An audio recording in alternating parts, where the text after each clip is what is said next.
LG साहब को जम्मू कश्मीर में आए हुए 3 साल और 5 महीने हो गए।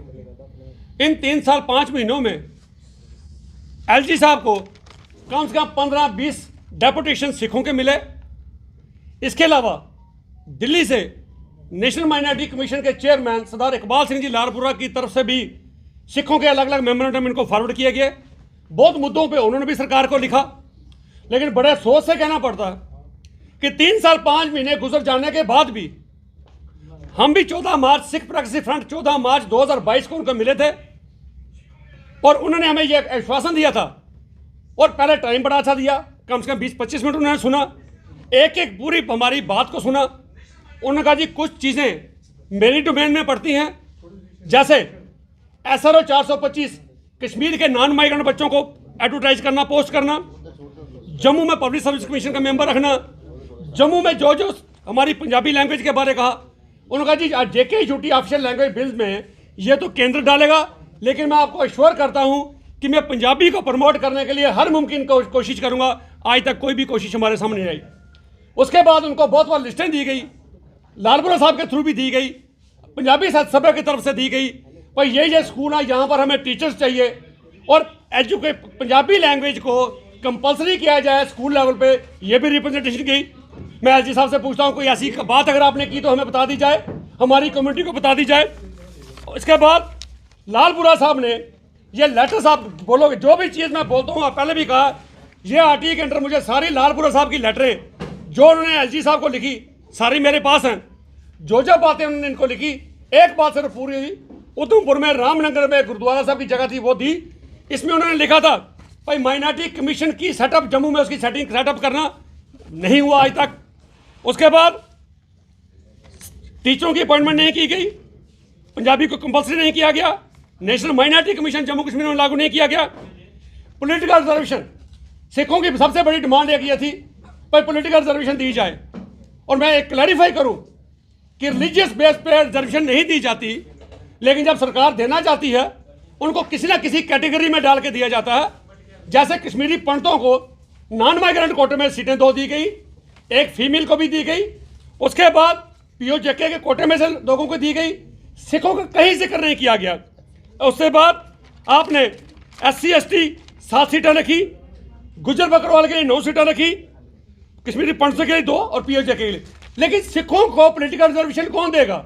स्कैटर्ड वोट है, डिलिमिटेशन आपने की, 10 डेपुटेशन तभी सरकार को मिले। भाई हमारे लिए कुछ सोचा जाए। बाकी साहब की रिकमेंडेशन कर दी, लेकिन सिखों को फिर उसमें से बाहर निकाल दिया गया। जिस कौम का कोई नुमाइंदा असेंबली में नहीं पहुंचता, उस कौम की डेवलपमेंट कैसे होती है, ये मैं हैरान हूं। तो ये सरकार ने वो भी नहीं किया।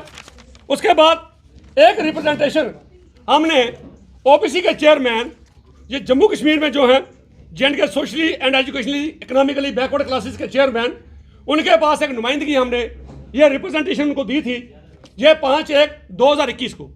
इसमें हमारा ये कहना था कि कश्मीर में अगर पंडितों ने सफ़र किया तो सिखों ने भी सोशली और इकोनॉमिकली सिखों ने भी सफ़र किया। उनको भी पीछे रिमोट एरिया से उठ के शहरों में आना पड़ा मिलिटेंसी की वजह से।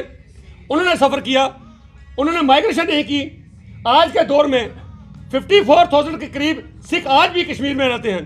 तो हमारी सबमिशन थी कि उनको भी OBC के दर्जे में डाला जाए।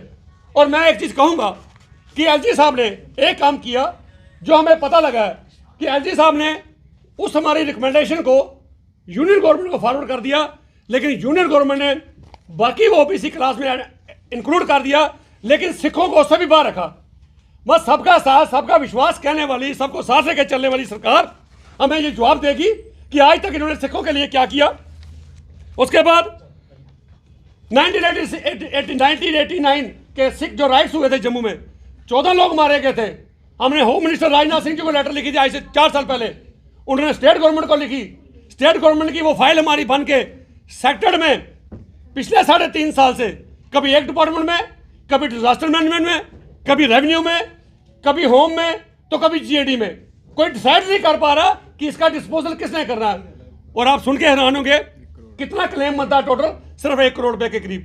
सरकारें आज एक दिन में 1 करोड़ रुपए खर्च करती हैं एडवर्टाइजमेंट पे, एक पेज पूरा पेपरों के फ्रंट डेली उसमें आता है अपनी अचीवमेंट बताने के लिए।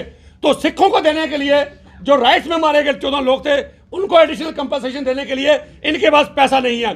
होम मिनिस्टर राजनाथ सिंह जी तब उन्होंने भी लिख के भेजा था पर जल्दी से जल्दी डिस्पोजल किया जाए। सो मैं आज की ये प्रेस कॉन्फ्रेंस इसलिए कि मैं जी साहब जो हमारे माननीय हैं, जो हमारे रिस्पेक्टेबल हैं, हम उनकी कदर करते हैं क्योंकि वो कॉन्स्टिट्यूशनल हेड हैं। लेकिन बड़े अफसोस से कहूँगा एलजी साहब, कोई काम 3 साल 5 महीने में कौम का अगर आपने किया तो हमें बता दिया जाए। हमें अफसोस है कि आपने हमारी कौम को कभी भी कंसिडर नहीं किया।